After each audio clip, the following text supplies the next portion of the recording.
Good afternoon, students. This is my second and perhaps the last video for your fourth chapter, that is weather and climate. In the previous session, we studied about what is weather, what is climate, and what are the different factors that influence our climate.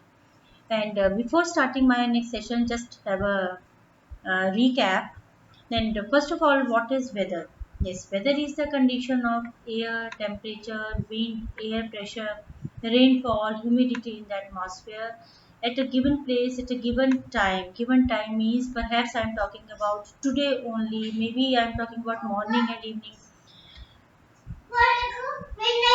So weather is the condition of air temperature, wind, air pressure, rainfall and humidity at a given place in time. Maybe morning weather may be different and in the evening weather may be different. As today I can see morning it was very hot, but after that suddenly the clouds came and it became little cooler.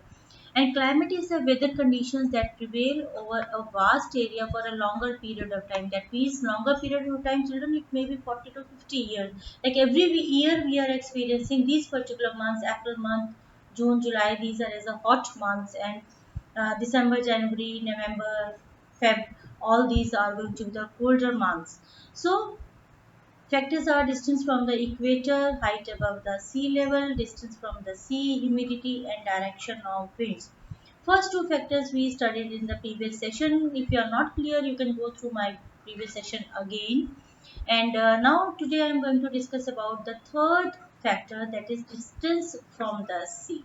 Students, during our winter vacation or during our summer vacation, especially during summer vacation, we try to visit the places which are nearer to the sea, maybe Goa, maybe Kerala, maybe Tamil Nadu, maybe Andhra, which are near the sea.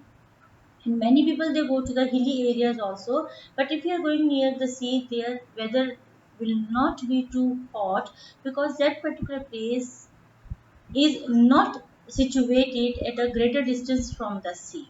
Like if we talk about Mumbai, Kolkata, Tamil Nadu, Kerala, Andhra, so they are not very hot during the summer period, and similarly they are not very cold throughout the year. What exactly is the reason? They are having moderate climate. Moderate climate means neither very hot nor very cold. Actually, here the principle of land breeze and sea breeze works. What happens, children, that during the summer season the land gets heated faster. Now, if you during maybe now if you go out and keep a barefoot on the land, you will feel that you won't be able to bear up the heat of the land. So when a thing is heated, that the air above it will become warmer, and the warmer air always rises up.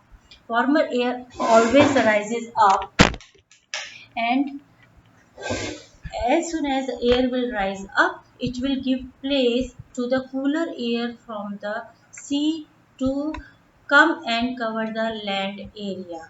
Now I am showing you a diagram of land breeze and sea breeze. Here we are talking about the sea breeze. That means this land will become heated up. You can see the arrow, the red arrow, it is going towards the ocean. Land is heated up, children, and the air around the land also got heated up. It will rise up and it will move towards the sea because sea is nearby. Now what will happen? A vacuum is created above the land for a very short period of time.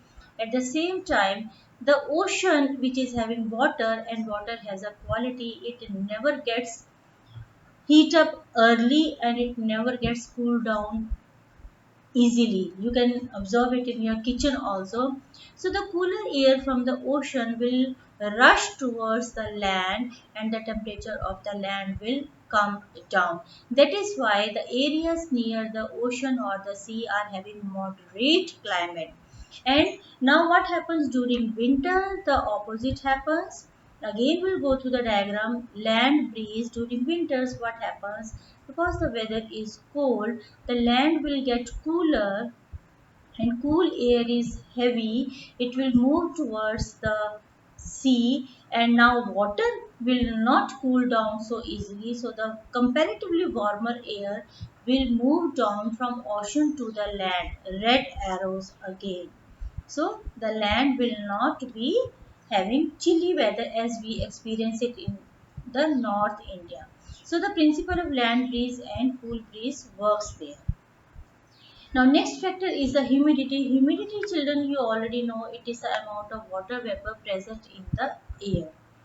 Right now the weather is dry. In the month of May the weather is dry, but as soon as end of June, July, August, we will experience a lot of water vapor. Amount of water vapor in our atmosphere will increase because it will start raining. So when air has a large amount of moisture or water vapor in it, it leads to humidity. Now humidity also affects the climate.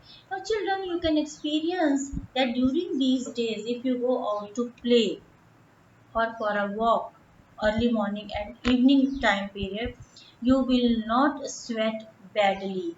Means you are playing, you are exerting yourself, you will not sweat badly, because right now our air is dry. Whatever sweat we are having, जो भी body पर पसीना आ रहा है, it will be side by side drying up by the drier air. But as soon as we approach towards the end of June, July and August period, what happens?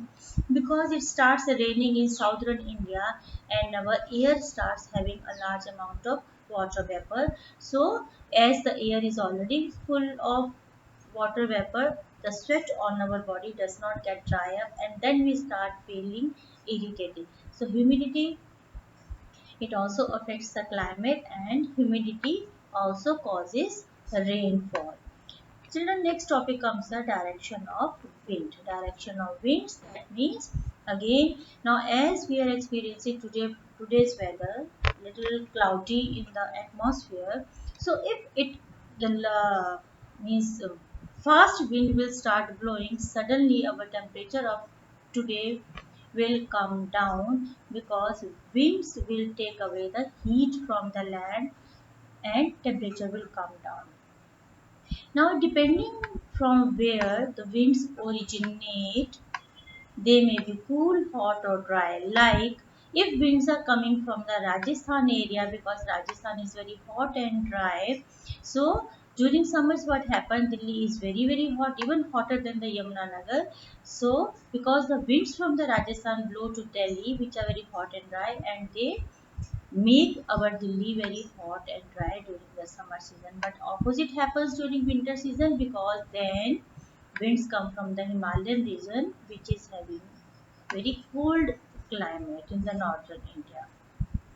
So three factors: directions of wind, humidity and distance from the sea. Okay, just go through the chapter. You have to read the chapter in any case. Now, next our topic is the climatic or heat zones. Now, students, our earth is divided into three heat zones, as you can see the diagram. First zone is the torrid zone, the zone near the equator. Second zone is the temperate zone. These are the different names that is above the equator. And third zone is the frigid zone, the zone near the poles. Just see the diagram.